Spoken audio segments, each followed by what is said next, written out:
ನಿನಗೆಲ್ಲಿ control ಇರುತ್ತೆ? ಬೆಳಗ್ಗೆ ಎದ್ದು ತಿನ್ನೋಕೆ ಶುರು ಮಾಡ್ತೀಯ. ಹಾಳು ಮೂಳು ಎಣ್ಣೆಲಿ ಕರೆದಿದ್ದು ಎಲ್ಲ ತಿಂತಾ ಇರ್ತೀಯ, ಜೊತೆಗೆ ಎಣ್ಣೆನೂ ಹಾಕೋತಾ ಇರ್ತೀಯ. ಇನ್ನು ಇದ್ರ ಮೇಲೆ ಆರೋಗ್ಯವಾಗಿರಬೇಕು ಅಂತ ಹೊಡಿತಾ ಇದ್ದೀಯ. ಗಂಡ್ಬಿಣ್ಣ ಏನಾಯ್ತು ಹೋದ ಕೆಲಸ? ಎಲ್ಲ ವಿಚಾರಿಸ್ತೆ ತಾತ. ಅವ್ರು ಕೊಟ್ಟಿರೋ ಲಿಸ್ಟಲ್ಲಿ ಶರ್ಮಿಳನ ಏಜ್ನವ್ರು ಯಾರೂ ಇಲ್ಲ. ಎಲ್ಲ ಚಿಕ್ಕ ಮಕ್ಕಳು, ಈ 40 ವರ್ಷದ ಹೆಂಗಸರು, ಈ ಥರ ಎಲ್ಲ ವಿಚಾರಿಸಿದ್ದೆ ವೇಸ್ಟ್ ಆಗೋಯ್ತು. ಯಾಕೆ ಹಾಗೆ ಅನ್ಕೋತೀಯ ಗಂಡ್ಬಿಣ್ಣ? ನೀನು ಪಡ್ತಿರೋ ಕಷ್ಟಕ್ಕೆ ಪ್ರತಿಫಲ ಸಿಗುತ್ತೆ ಕಣೋ. ನಿನಗೆ ಒಂದಲ್ಲ ಒಂದು ರೀತಿ ಸುಳಿವು ಸಿಗುತ್ತೆ ಅಂತಂದ್ಬಿಟ್ಟು ನನ್ನ ಮನಸ್ಸು ಹೇಳ್ತಾ ಇದೆ. ಕರೆಕ್ಟ್. ನಾನು ಪ್ರಾಣಾಯಾಮ ಜೊತೆಗೆ ಆಧ್ಯಾತ್ಮನ ಅಭ್ಯಾಸ ಮಾಡ್ತಾ ಇದ್ದೀನಲ್ಲ, ಹಾಗಾಗಿ ನನಗೂ ನಿಧಾನಕ್ಕೆ ಹೊಳೆಯೋಕೆ ಶುರುವಾಗಿದೆ. ನನ್ನ 6th ಸೆನ್ಸು ಜಾಗರೂಕವಾಗಿದೆ. ನೀನು ಆ ಊರಲ್ಲಿ ವಿಚಾರಿಸ್ದೆ, ನದಿ ಅದೇ ಊರಲ್ಲಿ ಇರಲ್ವಲ್ಲ, ಹರ್ಕೊಂಡು ಮುಂದಿನ ಊರಿಗೆ ಬರುತ್ತೆ. ನೀನ್ ಮುಂದಿನ ಊರಲ್ಲಿ ವಿಚಾರಿಸ್ಬೇಕು. ಅಲ್ಲೂ ಸಿಕ್ಲಿಲ್ವಾ, ನದಿ ಮತ್ತೆ ಮುಂದಿನ ಊರಿಗೆ ಹೋಗುತ್ತೆ, ಅಲ್ಲಿ ವಿಚಾರಿಸ್ಬೇಕು. ಹಾಗೇನಾದ್ರೂ ನಮಗೆ ಕ್ಲೂ ಸಿಗ್ಬೋದಲ್ವಾ? ಅದು ಹಾಗಲ್ಲ, ಇನ್ನೂ ಎಷ್ಟೋ ಅಂತ. ಇಲ್ಲ ಸಮರ್ಥ, ಇವನು ಹೇಳಿದ್ರಲ್ಲೂ ಅರ್ಥ ಇದೆ. ನಾವದನ್ನು ತಾತ್ಸಾರ ಮಾಡೋ ಹಾಗಿಲ್ಲ.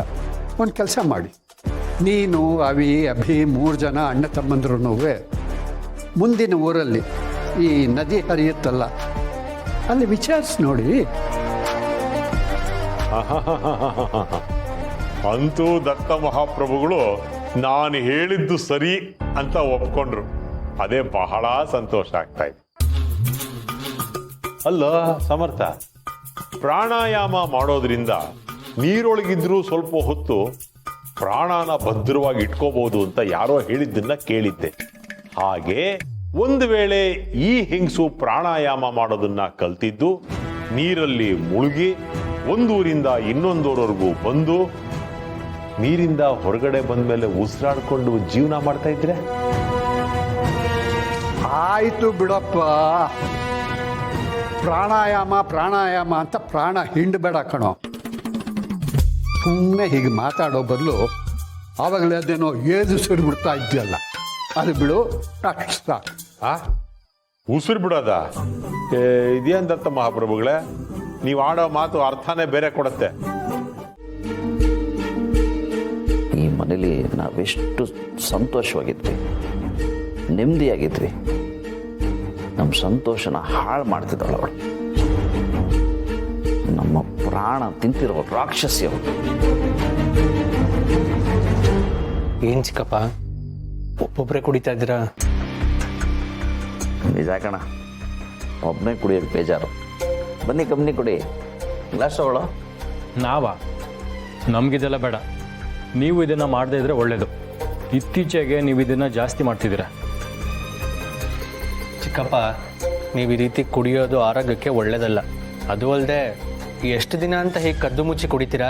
ಒಂದಲ್ಲ ಒಂದಿನ ಅಮ್ಮಂಗೆ ಗೊತ್ತಾಗೇ ಆಗುತ್ತೆ. ಇವ್ರಿಗೆ ನಾವು ಹೇಳಿದ್ರೆ ಅರ್ಥ ಆಗಲ್ಲ. ಹೀಗೆ ಕುಡಿತಾ ಒಂದಿನ ಅಮ್ಮನ ಕೈ ಸಿಕ್ಕಾಕೋತಾರಲ್ಲ, ಆಗ ಅವ್ರು ಮಾಡಬೇಡ ಅಂದರೆ ಇವ್ರು ಬಿಡ್ತಾರೆ.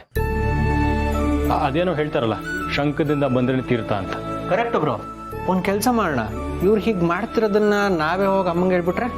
ಏಯ್, ನಾನೇನು ಜಾಲಿ ಮಾಡಕ್ಕೆ ಕುಡಿತಿದ್ದೀನೇನೋ? ನನಗೂ ಈ ಥರ ದಿನ ಕುಡಿಯೋದಕ್ಕೆ ಇಷ್ಟ ಇಲ್ಲ. ಇಷ್ಟ ಇಲ್ಲ ಅಂದಮೇಲೆ ಯಾಕೆ ಕುಡಿತಾ ಇದ್ದೀರಾ? ಕಷ್ಟ ಕಂಡ್ರು, ಕಷ್ಟ.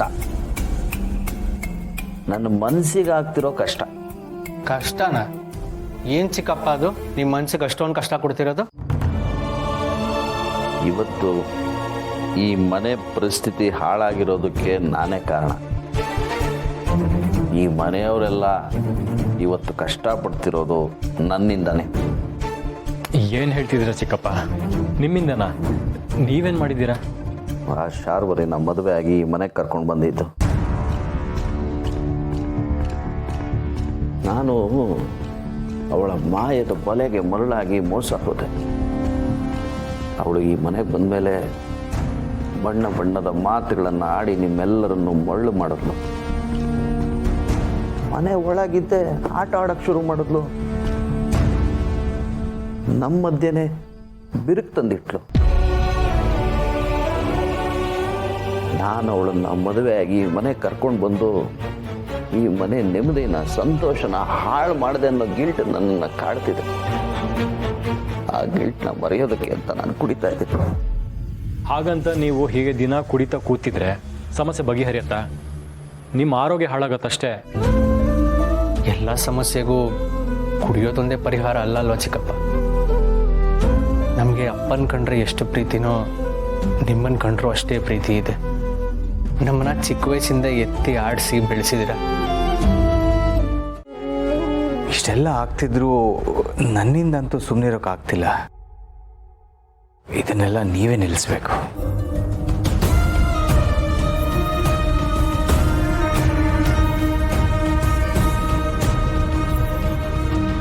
ಸಾರಿ ಅಮ್ಮ, ಆದರೆ ಆ ಫೋಟೋ ನೋಡಿ ಅಪ್ಪನ ಹಾಗೆ ನನಗೂ ಕೋಪ ಬಂತು. ನೀವೇನು ಯೋಚನೆ ಮಾಡಬೇಡಿ, ಅಪ್ಪನ ಕೋಪ ತುಂಬ ಬೇಗ ಕಮ್ಮಿ ಆಗುತ್ತೆ. ಆದರೆ ಇದೆಲ್ಲ ಬೇಕಾಗಿತ್ತಮ್ಮ, ನನಗಂತೂ ಸಾಕಾಗೋಗಿದೆ.